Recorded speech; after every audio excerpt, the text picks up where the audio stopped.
I was out on a routine workers' compensation surveillance. Nothing special, nothing dangerous. The subject was a middle-aged male who injured his legs while on the job. I had worked this case a couple of times prior. I knew the neighborhood setup. I knew the best places to sit, and I knew how to follow him out without getting burned. I also knew that he drove like a maniac once he got out of the neighborhood. I had lost him prior on mobile surveillance, so the pressure was on to make sure that I kept a visual on him at all times. He had a medical appointment that morning at a clinic not far from his house. It was literally less than 5 minutes away. After setting up, I observed his wife leave the house just as she had on past days of surveillance. Then a couple of hours later, about an hour before his medical appointment, I see him walking out of the front door. I get the video I need. He gets in his car and the chase is on. After exiting the neighborhood, he gets on a major road and takes off. He's driving like 45 to 50 miles per hour in a 35. I keep up the best I can, knowing that there are plenty of stoplights ahead to help me out. In cases like this, I really keep a good eye out way in front of me so I know what lights are turning red and what lights are turning green. This video is sponsored by OREP Insurance and Working PI Magazine.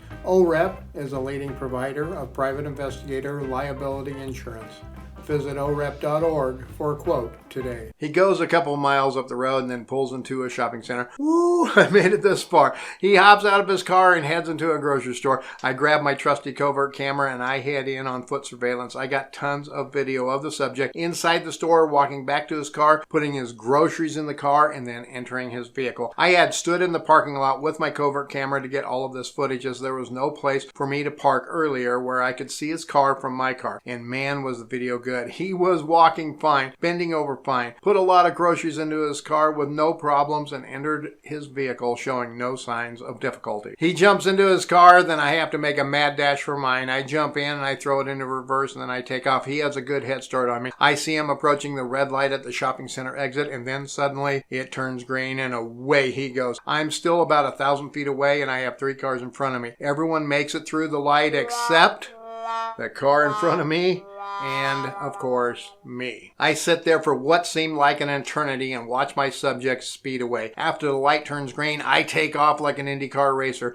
I can see him at a distance, way up there, about a half a mile, pulling away. I'm in and out of cars. I'm trying to close the gap. Then suddenly I see it. Red and white flashing lights about 3 blocks ahead of me. The cop has another car pulled over. Everyone is pulling off to the left lane, slowing me down, and I'm like, great, another obstacle. But I'm also very happy that it wasn't me getting pulled over. The last visual I had on my target, he was heading back in the general direction towards his residence. So I decided to just go there as quickly as I can. As I pull into the neighborhood, I'm able to grab a little bit of video of him as he carries the last few bags of groceries into his house. Ooh, saved in a nick of time. I found him and I got some more video. Shortly after this, he comes back out, jumps into his car, and away we go again. This time I have the advantage since I know it is close to his appointment time. So when we get out of the neighborhood, I get in front of him and I actually make it to the doctor's office before him. I love it when a plan comes together. I saw the same cop on the road with another car pulled over, and I say to myself, good thing that isn't you, John. I get my video of my subject when he arrives at the clinic, walking with a bit of a limp this time.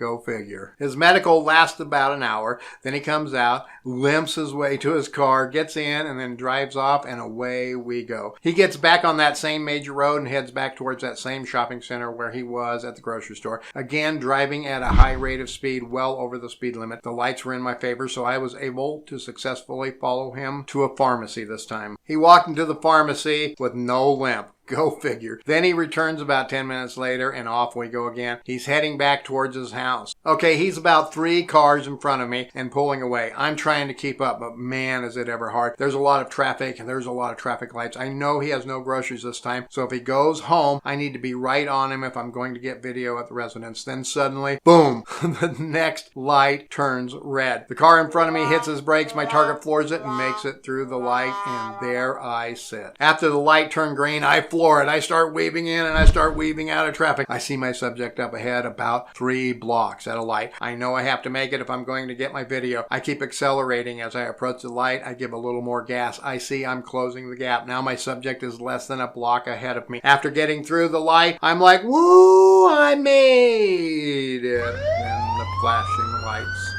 and the siren.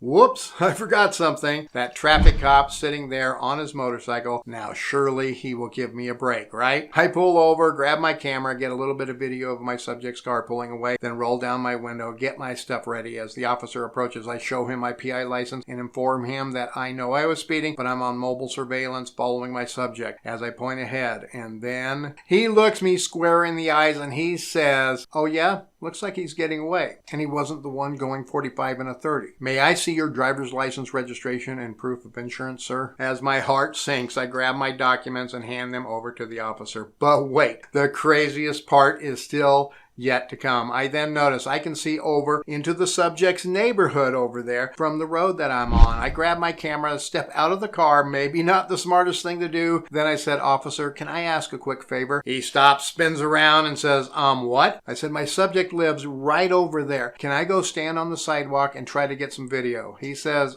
sure. I couldn't believe it. I figured I would have been told to get back in my car. I think maybe because I had showed him my license and told him what I was doing, it helped me a bit. I was able to go about 20 feet and see my subject's residence and got some video of him. Lucky for me, he decided to do some things outside before going into the house. I got a few minutes of video, then I got my $200 ticket. He lowered it to 5 miles over the speed limit for me. Then I went and I finished my case.